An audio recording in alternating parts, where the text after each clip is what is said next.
नमस्कार दोस्तों, मार्गदर्शन पे आपका बहुत बहुत स्वागत है। दोस्तों, आज मैं बात करने वाली हूँ एक और महत्वपूर्ण विषय पे। आज आप जानेंगे कि जो पूजा पाठ हम लोग करते हैं, भगवान की भक्ति करते हैं, उस समय हमारा मन क्यों भटकता है, क्यों परेशान होता है।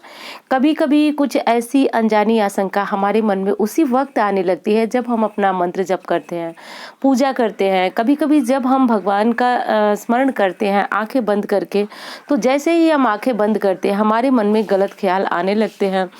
कभी कभी ये देखा गया है कि कोई घर से बाहर गया है तो अनहोनी की आशंका भी हमको उसी वक्त सताने लगती है।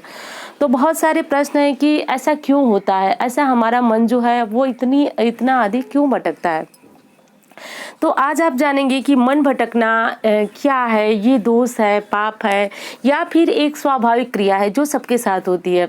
तो आज की वीडियो जो है इसी बारे में है। कभी कभी जो है दोस्तों, पूजा करते हुए हमारा मन जो है काफ़ी बेचैन हो जाता है, हमको घबराहट होने लगती है। हमको लगता है कि जैसे जो चालीसा, जो मंत्र या फिर जितने मंत्र हम जपने वाले हैं उतना करने में हमारा मन जो है काफ़ी बेचैन होता है, घबराहट होती है कि ये माला जप हमारा कब समाप्त होगा, ये चालीसा या फिर ये जो भी आप पढ़ रहे हैं, रामायण कांड सुंदर कांड कर रहे हैं, तो फिर ये कब समाप्त होगा। ऐसी स्थिति हमारे मन में उत्पन्न हो जाती है और हम जो है घबराने लगते हैं, बेचैन होने लगते हैं। तो ये सब जो परेशानियां हैं वो क्यों आती है, इसका कारण क्या है और क्या ये हमारे साथ होती है या फिर सबके साथ होती हैं। तो एक चीज़ मैं बता दूं दोस्तों, ये परेशानियां सबके साथ हैं, एक आपके साथ नहीं होती हैं। ये परेशानी हर साधक के साथ होती है और कब तक होती है ये भी जानेंगे आप। देखिए, ज्योतिष में कहा गया है कि मन का कारक जो होता है चंद्रमा। अब चंद्रमा जो है मन को भटकाता है, स्थिर नहीं रहने देता है। तो इसीलिए दोस्तों, मन का कारक जो है वह चंद्रमा है, तो मन को भटकाता है। दूसरी चीज है कि इंद्रियों पर विजय पाना एक बहुत बड़ी बात है। जैसे हनुमान जी को जितेंद्रिय कहा गया है। हम मनुष्य है, साधारण जो साधना करते हैं तो उसमें हमारी इंद्रियां भटकना एक स्वाभाविक क्रिया है। वो भटकेंगी, हमको पुनः अपने पास, यानी जहाँ पे हम साधना कर रहे हैं, मंत्र जप रहे हैं, पूजा कर रहे हैं, उनको लाना है।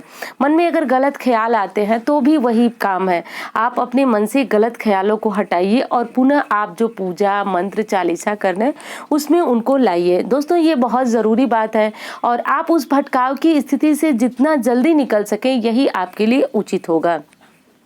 अब एक चीज और बताऊंगी मैं कि ऐसा स्वाभाविक क्यों है, सामान्य क्यों है। तो मैंने अभी बताया कि मन का कारक चंद्रमा है। चंद्रमा जो है मन में भटकाव की स्थिति उत्पन्न करता है। अगली चीज कि इंद्रियां हमारे बस में नहीं होती हैं। इंद्रियों को हमको कोशिश करना चाहिए कि वो हमारे बस में हो, हम जितना अधिक हो सके उन पे नियंत्रण पाने की कोशिश करते रहें। अब मैं बात कर रही थी कि ऐसा सबके साथ होता है और क्यों होता है। तो देखिए, होने के कई कारण होते हैं। पहला तो ये होता है कि अक्सर वो ख्याल हमारे मन में आते हैं, वो आशंकाएं हमारे मन में आती हैं जिन पे हम अक्सर मंथन करते हैं, चिंता करते हैं। ऐसा इसलिए भी होता है। और दूसरी चीज ये होती है कि कभी कभी हमारे ग्रह जो है वह इतने प्रतिकूल होते हैं, हमारे इतने बिगड़े हुए होते हैं कि जब हम पूजा पाठ धर्म कर्म करते हैं तो वो नहीं चाहते हैं कि हमारी रुचि जो है वो धर्म कर्म में हो। क्योंकि देखिए, जब हम पूजा पाठ मंत्र चालीसा करेंगे तो उससे हमारा मन मस्तिष्क शांत होगा, सोचने समझने की जो शक्ति होगी वो दृढ़ होगी। और ग्रहों का एक सामान्य सा काम होता है कि वो सबसे पहले हमारी बुद्धि को प्रभावित करते हैं और पूजा पाठ साधना के द्वारा हम अपनी बुद्धि को नियंत्रण कर लेंगे, उनको जो है सकारात्मक तरफ दिशा देंगे। तो ग्रह परेशान हो उठते हैं कि जिस व्यक्ति को हम परेशान करने वाले हैं वो जो है धर्म साधना में व्यस्त हो जाएगा तो हम उसको परेशान नहीं कर सकते। तो ग्रह जो है वो मन में भटकाव की स्थिति, इंद्रियों को भटकाने का काम करते हैं। तो इस वजह से भी ऐसा होता है। पर एक बात जो मैंने अभी कही वो फिर कह रही हूँ कि आपको उस भटकाव में बहते नहीं जाना है। आपके मन में जैसे ही कुछ बुरे ख्याल आते हैं आप मन को तुरंत खींचिए और तुरंत आप सामान्य जगह पे, जहाँ पे आप चाहे चालीसा में हो, मंत्र जपने में हो। दोस्तों, ऐसा अक्सर होता है जब आप आंख बंद करके भगवान का स्मरण कर रहे हैं या फिर उनका ध्यान कर रहे हैं तो फिर उस स्थिति में मन ज़्यादा बेचैन होता है। तो ये स्वाभाविक क्रिया है, आप घबराइए नहीं इससे। दूसरी चीज है कि जब हम माला जप करते हैं तो माला जप का एक नियम होता है कि जो भी हम मंत्र बोलते हैं तो ऐसा हमको एक कल्पना करनी चाहिए कि हमारा मंत्र जो है हमारे मुख से निकल करके ब्रह्मांड में जा रहा है। पर होता क्या है हमारे साथ कि जैसे ही हम माला जप करने बैठते हैं तो जैसे ही 2-4 माला तो हमारा दिमाग जो है स्थान पे रहेगा, पर जैसे ही 2-4 माला हुई हम पता नहीं किस ख्यालों में खो जाते हैं। घर में कुछ ऐसी चीज़ें, कभी-कभी आंखें बंद करने पे दिखता है कि बहुत भयंकर कहीं पे आग लगी हुई है, या फिर कहीं किसी रोड दुर्घटना, या फिर अनजाने जो बुरे ख्याल होते हैं वो भी हमारे मन में आने लगते हैं। तो दोस्तों उनसे हमको तुरंत बाहर निकलना है, तुरंत उनसे हमको बाहर निकलना है, और बाहर निकल करके और फिर से हमको करने, यानी मेरे कहने का सिर्फ और सिर्फ यही अर्थ है कि हमारा मन बार बार भटकेगा, हमको बार बार उसी स्थान पे लाके मन को रोकना है, अपने इंद्रियों को जो है अपने बस में करना है, करने की कोशिश करना है। दोस्तों ये इतनी आसान चीज़ नहीं है, नहीं तो हम सभी अपने इंद्रियों को बस में कर लेते, फिर अपने जीवन में जो है संपूर्ण सुख की प्राप्ति कर पाते हैं, क्योंकि इंद्रियों को वश में करने का कार्य जो है इतना आसान नहीं है। इंद्रियों के वशीभूत होकर के ही मनुष्य जो है गलत कार्य भी करता है, परंतु कोशिश हमें नहीं छोड़नी चाहिए।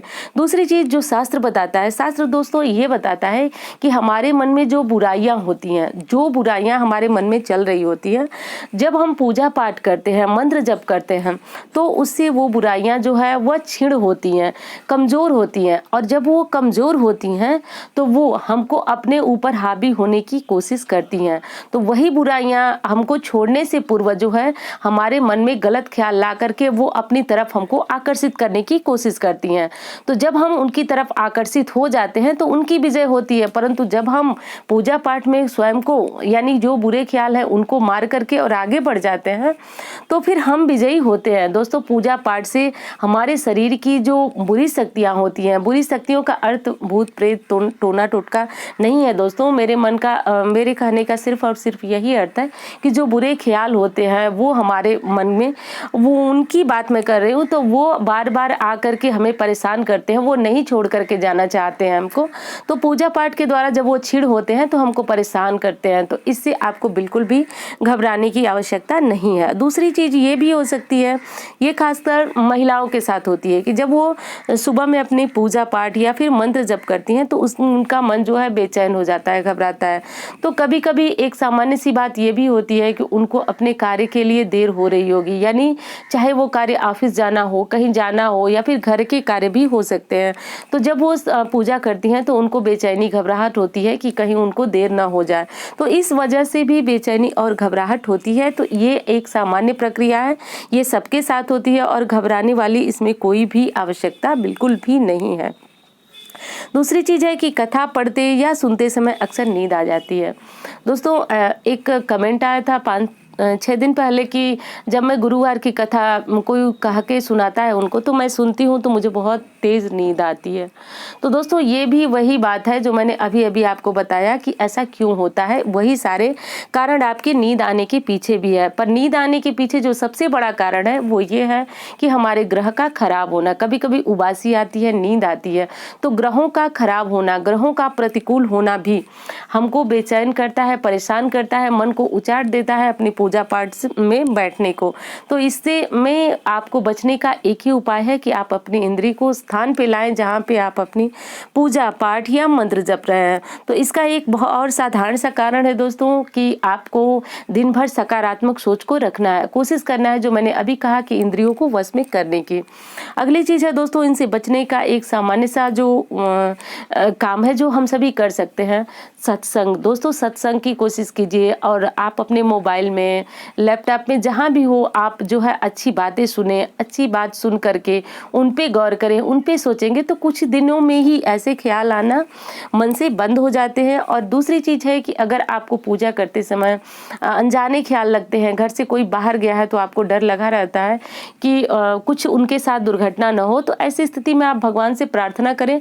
और एक और चीज़ है, सकारात्मक सोच रखें। सकारात्मक सोच से भी ऐसे विचारों से छुटकारा पाया जा सकता है। तो दोस्तों ये कुछ महत्वपूर्ण जानकारियाँ थी, उम्मीद करती हूँ जानकारी आपको बहुत पसंद आएगी।